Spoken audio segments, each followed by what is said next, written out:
नाज़िम के नाज़रीन को मोहब्बत भरा सलाम। मेरे दोस्त ने मुझे एक वीडियो दी और कहा कि इसे अलहदगी में देख लेना, तुम्हारे सवालों का जवाब तुम्हें मिल जाएंगे। मैं इंतज़ार करने लगा कि सुमेरा घर से जाए तो मैं सुकून से ये वीडियो देख सकूं।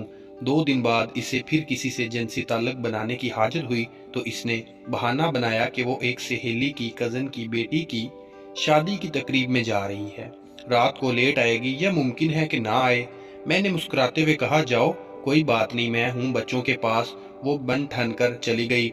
इसके जाते ही मैंने वो डीवीडी प्लेयर में लगाई और देखने लगा। थोड़ी देर की वीडियो थी, लेकिन इसमें हैरान रह गया कि मेरी बीवी, जिसने कभी मेरे लिंक नहीं चूमा था, किस तरह मजे ले लेकर अपने से कम 10 बरस छोटे मर्द का लिंक चूम रही थी।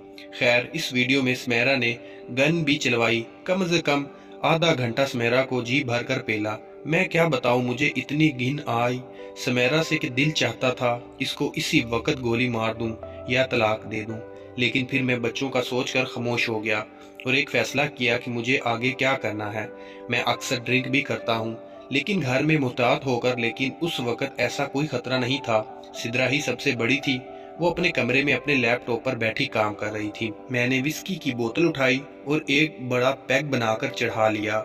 अभी मैं दूसरा पैग पी रहा था कि सिद्रा एकदम से कमरे में दाखिल हुई और चूंकते हुए कहा कि अब्बू जी, ये क्या पी रहे हैं। मैं तब तक कुछ खुमारी के जेरे असर आ चुका था। मैंने कहा कि कुछ नहीं बेटा, बस थोड़ा सा जहर पी रहा हूँ। वो एकदम परेशान हो गई और मेरे माथे पर हाथ लगाकर बोली कि अब्बू, आपकी तबीयत तो ठीक है ना। मैंने कहा, हाँ ठीक है, तुम जाओ अपना काम करो। इसने कहा कि अब्बू, मुझे आपसे कुछ काम था, इसलिए मैं आपके पास आई हूँ। मैंने कहा, हाँ कहो। इसने कहा, नहीं अभी आप रेस्ट करें, मैं कुछ देर बाद आती हूँ। वो आकर लौट गई, लेकिन पहली मर्तबा मैंने देखा कि इसकी छोटी छोटी और तनी हुई नोकें इसकी कमीज से बाहर साफ दिखी जा सकती थी। मैंने जहन को झटका और एक पैग और लगा लिया, लेकिन वो बज़ाहिर ज़हन से निकल नहीं रहा था। मैंने पीना बंद कर दिया और मैं सो गया। लेकिन शायद 2 घंटे के बाद सिद्रा मेरे कमरे में थी और मैं उठकर बैठ चुका था। मैंने कहा, हाँ बेटा, अब बताओ क्या बात है।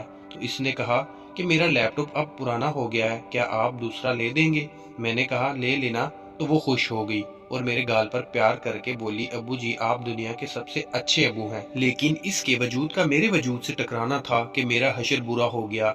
मैंने कुछ सोचा और फिर कुछ एक फैसला किया।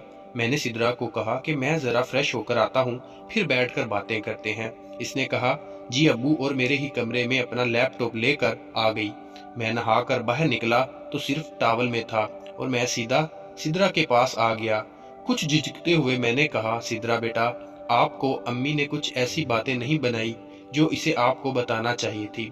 वो समझने वाले अंदाज में मेरी तरफ देखते हुए बोली, नहीं ऐसा तो अम्मी ने कुछ नहीं बताया। मैंने इस पर कहा कि इसे अपनी मसरूफियात से वक़्त निकाले तो औलाद पर तवज्जो दे। मैंने कहा, तुम्हारे ज़हन में अगर कुछ सवालात हैं किसी भी किस्म के, पर मैंने बहुत जोर दिया और 2-3 मर्तबा दोहराया तो इसके आंखों में एक रंग आया और गुजर गया। इसने कहा, हाँ अब्बू, सवालात तो हैं, लेकिन डर लगता है आप फिर से नाराज हो जाएंगे। मैंने कहा, नहीं होता, आप पूछो। इसने कहा कि आप पहले वादा करो नाराज नहीं होंगे। मैंने कहा, पक्का वादा नहीं होऊंगा। इसने कहा कि मर्द का जिस्म ऊपर से नहीं बढ़ता, लेकिन औरतों का क्यों बढ़ जाता है, इसकी क्या वजह है। मैंने कहा कि इसकी वजह यह है कि औरत ने माँ बनना होता है, बच्चों को दूध पिलाना होता है, इसलिए, जबकि मर्द ने दूध नहीं पिलाना होता, इसलिए इसकी मीम नहीं होते। मेरे मुंह से मीम का वर्ड इसने सुना तो पूछा कि मीम क्या होते हैं।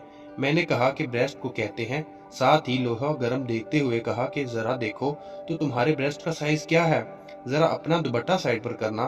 तो इसने एकदम से दुपट्टा हटा दिया।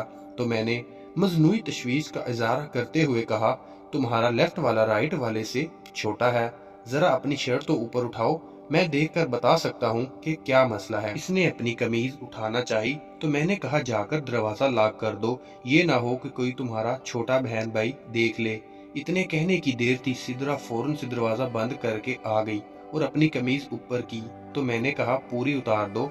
इसने जब कमीज उतारी तो इसकी बगल में बाल थे। मैंने कहा, तुम सफाई नहीं करती। तो इसने कहा कि अभी पीरियड के बाद करूंगी। जिस पर मैंने कहा कि लाजमी नहीं कि पीरियड का इंतजार किया जाए, किसी भी वक्त सफाई की जा सकती है। इस सारे मंजर में मैं बहुत गर्म हो चुका था और जब मैंने सिद्रा के ब्रेस्ट पर अपना हाथ रखा تو میرا حال برا ہو گیا تھا۔ اس نے بھی محسوس کر لیا تھا کہ میرے ٹاول میں کچھ حرکت ہوئی۔ اس نے میرے ٹاول کی جانب دیکھتے ہوئے سوالیہ نظروں سے میری طرف دیکھا۔ جب اس نے میرے ٹاول میں حرکت دیکھی تو لازماً اس میں اشتیاق کا پیدا ہونا فطری عمل تھا، اور ساتھ ہی میرے اندر ایک عجیب سی ہلچل پیدا ہو چکی تھی۔ میں ایک خودکار مشین کی طرح کچھ کرتا جا رہا تھا جو اگر سوچ سمجھ رکھتا ہوتا اس وقت تو کبھی نہ کرتا۔ سدرا نے میری طرف دیکھا اور بغیر کچھ کہے اس کی چھٹی حصے سے بتا دیا کہ وہ کس کیفیت میں ہے۔ اسی وقت وہ کچھ نہیں بولی، بس اتنا ہی کہا کہ ابو، کیا مجھے اپنا جسم آپ کو دکھانا چاہیے تھا؟ میں نے کہا بہت کچھ ایسا کرنا پڑتا ہے جو نہیں کرنا چاہیے، لیکن چونکہ تم میری بیٹی ہو اس لیے اگر میں نے تمہارا جسم دیکھ لیا تو اس میں کوئی مذاقہ نہیں ہے۔ میں نے بچپن میں بھی تمہارا سب کچھ دیکھا ہوا ہے۔ اس پر وہ کچھ مطمئن ہوئی اور کچھ بے چین۔ میں نے اس کی بے چینی بھانپتے ہوئے سے کہا کہ کیا تم مرد کا جسم بھی دیکھنا چاہتی ہو؟ لازمی بات ہے، اس نے چھوٹی عمر کی لڑکیوں میں تجسس ضرور ہوتا ہے۔ اس نے سر ہاں میں ہلا دیا۔ میں نے اپنا ٹاول نیچے گرا دیا۔ میرے دل میں میرے کانوں میں دھڑک رہا تھا اور میں اس وقت تاثرات کا بغور جائزہ لے رہا تھا اور سوچ رہا تھا کہ اگر اس نے اپنی ماں سے اس سب کا ذکر کر دیا تو کیا ہوگا۔ یہ سوچتے ہی میرا سارا مزہ برباد ہو گیا، لیکن میں نے موقع کو ضائع کرنا مناسب نہ سمجھا اور ایک ایک کر کے سدرا کے تمام کپڑے اتار دیے۔ اس کا وجود اس وقت کافی چھوٹا تھا، لیکن کنوارے وجود میں ایک اپنی ہی خوبصورتی اور عزم ہوتا ہے۔ اس کے بلبلے بالکل اتنے ہوئے تھے اور عموماً جس طرح سائیڈوں پر بڑھتے ہوئے ہوتے ہیں ویسے نہیں تھے۔ میرے اندر کا شیطان پورا جاگ چکا تھا۔